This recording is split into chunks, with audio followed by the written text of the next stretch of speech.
I'm Odin's Wolf Survival, and several videos ago I did a review on a clean canteen jug and mentioned that I was gonna make a cord holder for it.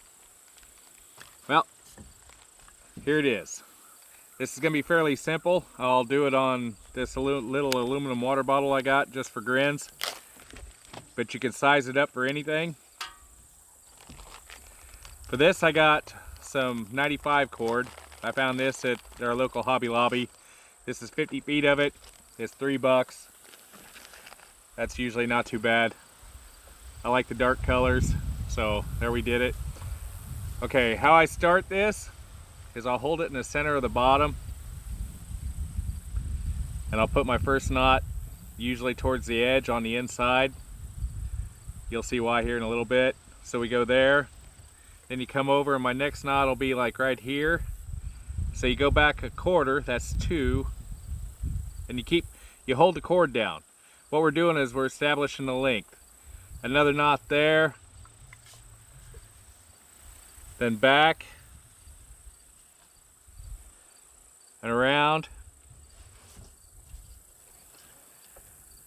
Then the top series of knots will be right here. Okay. Each one of these knots in this little cord, what you can do if it's bigger cord is tie a knot in it, mark both ends, untie the knot, and that length will be the length that you need to add in. So you had basically 5 knots, we'll call it 6, so we'll add in about that much. And just for grins, I need to, just to make sure you're not messing up, I'll add in more.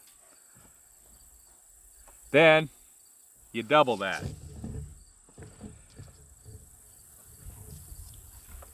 Okay, once you do that,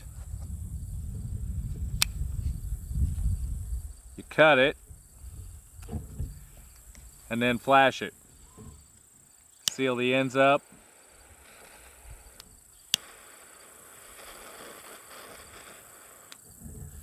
That way it don't want to unravel and all the other mess stays decent. Okay, once you've got that one, you do that 3 more times, so you have 4 of them.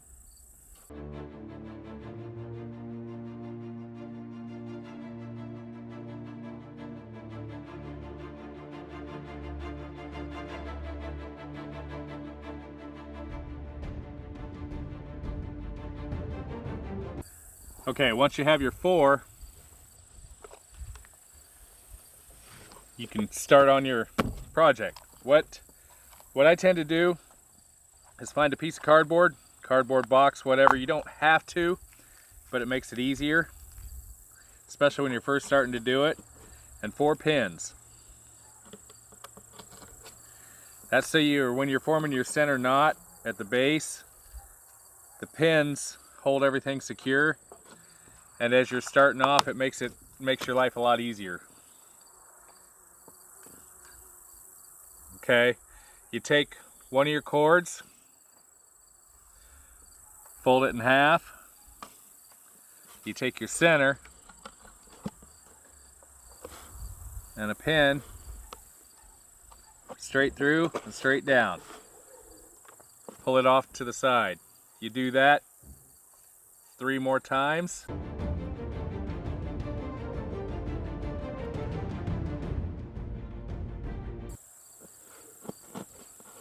Okay, as I said before, this is your central bottom knot. This is what starts the whole mess. Each one of these 2 pairs right at the moment are 1 string. So you need to pull 2 off, 1 from each one, basically on each corner. Pull it off by itself. So you're forming a big plus, all interlocked basically. Then you take this one, whichever one you start with, take your 2, make sure you keep everything straight, makes it neater at the end, easier to do. Pull it over.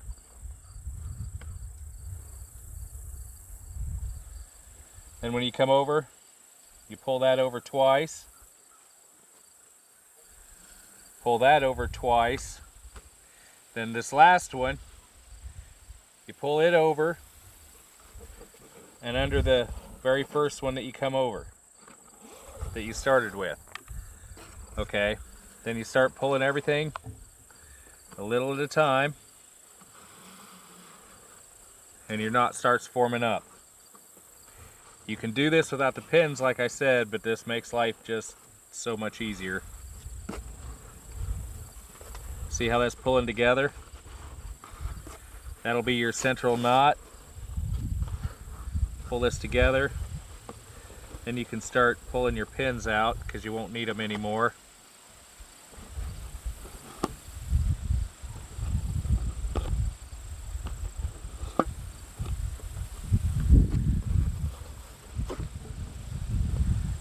The straighter your strings are in the knot, the prettier your knot will be.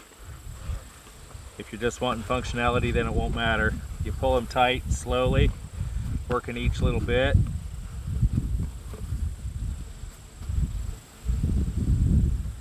And you've got a square looking knot.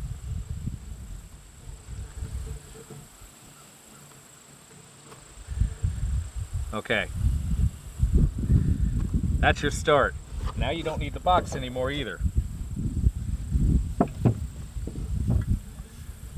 Take your container, hold your knot in the center, your first row, and take one from each section. You can see these are sections.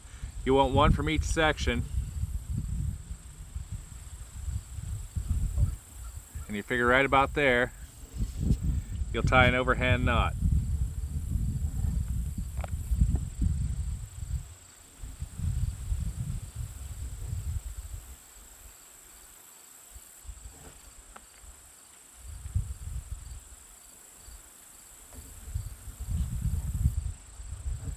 Pull it tight.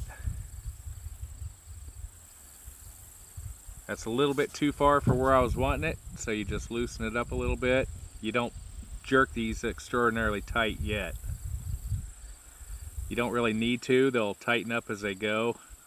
But these are, you kind of want these setting in the right spot, so, because they're the bottom knot. So you work it back a little bit. And that'll tell you, once you get that set, that'll tell you how far to tie each one of your other knots. You don't want it sitting, you want it sitting inside this ring on this. On a regular flat bottom one, you want it setting on the inside a little bit, because when you set the bottle down, it'll stand on these knots. And if you have them correctly positioned, it stands on them quite well. Okay, now you know the distance. So you can go in and tie 3 more overhand knots. Just make sure that they're lined up correctly.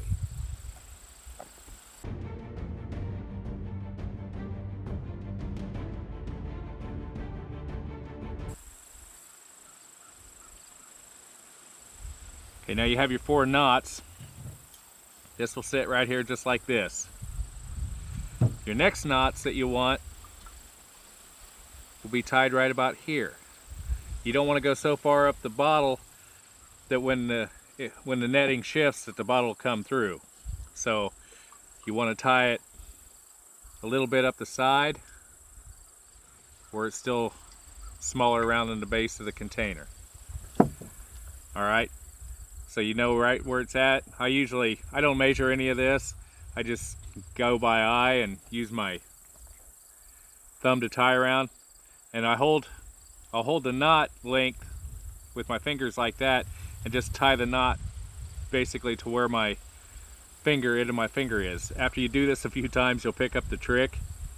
Okay, you hold the center knot to know where your next knot's at. Pull that down. You want it right there. This is what I was talking about. Put your finger, grab it like that. Spin it around. Not letting go of where that knot is. Pull it through.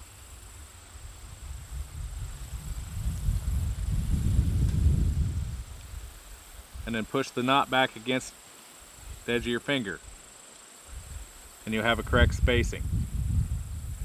And you do that around for the base.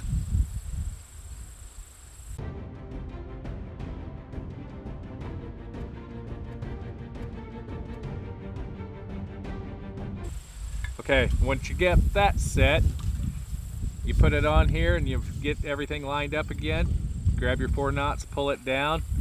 Now you know where the next line of knots are going to be. So we'll tie them right about here. We'll go in and put the next row.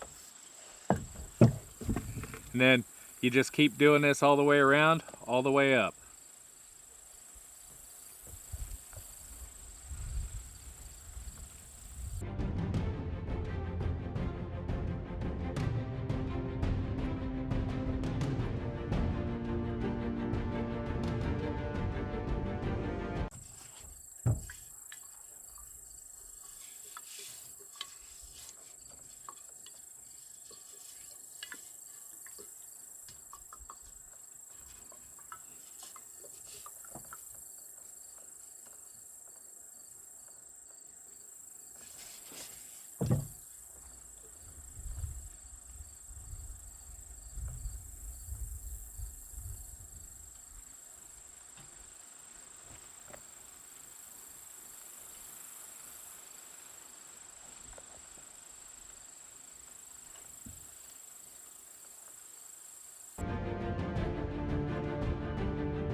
Okay, that's virtually the net bottle at this point.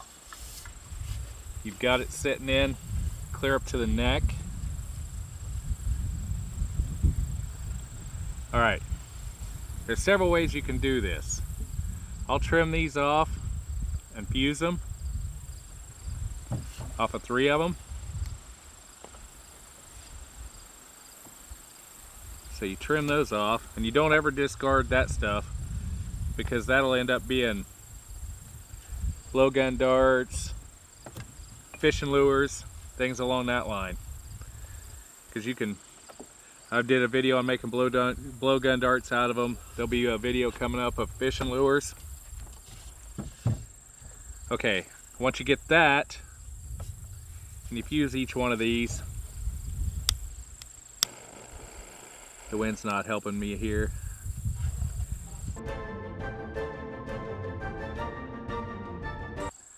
Okay, take these 2 and I'll go through that way, through the hole this way, all the way around till you get back, and then go through the hole.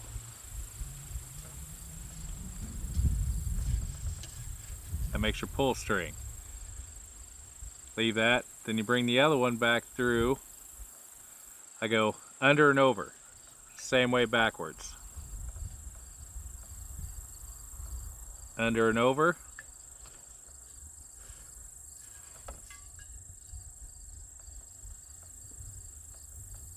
Under and over.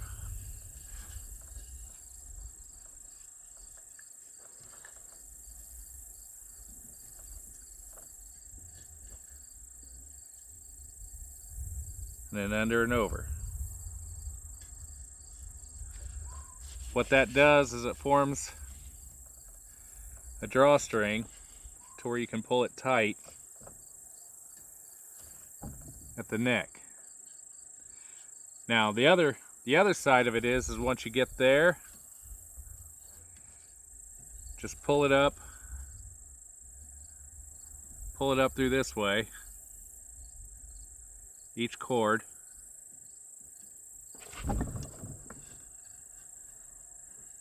Once you got it tight, it's kind of a pain in the butt. Pull that up through, and pull this up through. And that'll tend to be a carrier once that's tight, but yet you can get it done. Then a simple overhand knot. Pull that tight. You can hook your carabiner in here. You've got a net bottle. Now a finishing touch on this is use one of these.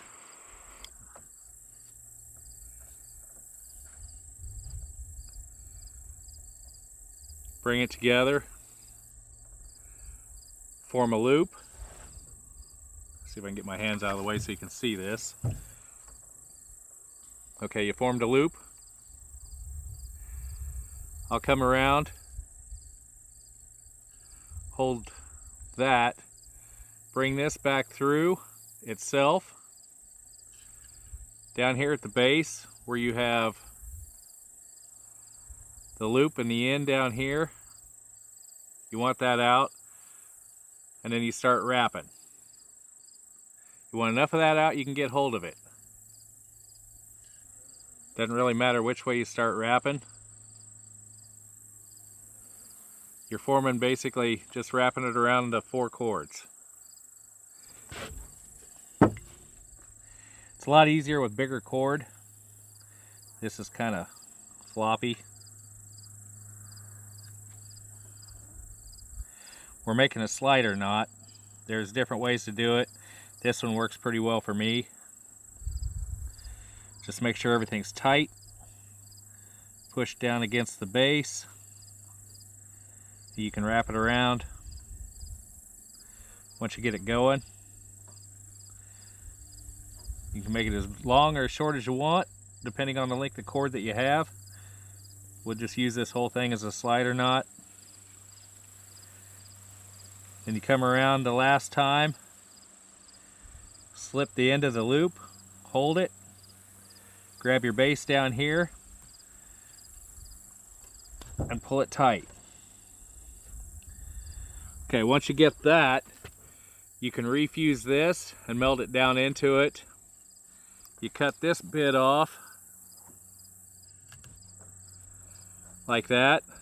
Take your end. When you fuse this in, you want it on the slider knot, not these two, because if you fuse that, your slider knot will refuse to work. So I heat that up a bit. You get it to where it's molten pretty good. Take your knife and pull it over. You just kind of want to be careful how you do it.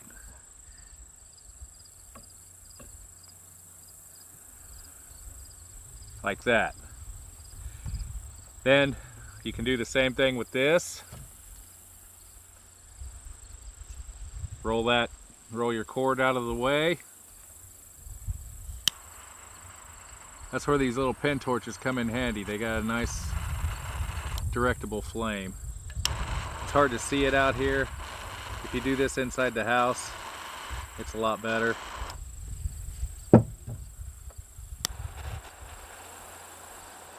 There we go.